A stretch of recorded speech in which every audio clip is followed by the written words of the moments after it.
একদিন সত্য সত্য মৃত্যুর যন্ত্রণা আসবে। আর মৃত্যুর যন্ত্রণা সাকরাতুল মাউত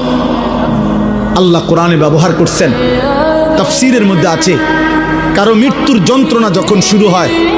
যদি সে বিগত 900 বৎসরও পৃথিবীতে হায়াত পেয়ে থাকে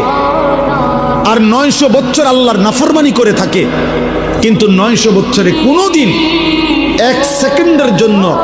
কোনো রকমের দুঃখ কষ্ট বেদনা, এক ফোঁটা চোখের পানি পড়ে নাই, একটা সুইয়ের কাঁটার আঘাত লাগে নাই, পুরাপুরি 900 বৎসর যেই নাফরমান সুখ আর আনন্দ আহ্লাদে এই দুনিয়া কাটাইছে, খোদার কসম তাফসিরে লিখছে মৃত্যু যন্ত্রণার প্রথম সেকেন্ডে, 1 সেকেন্ডে আজরাইল জান কবজের আগ মুহূর্তে, মৃত্যু যন্ত্রণার প্রথম মুহূর্তেই 900 বৎসরের সুখ আর আনন্দ নাফরমান ভুলে যাবে।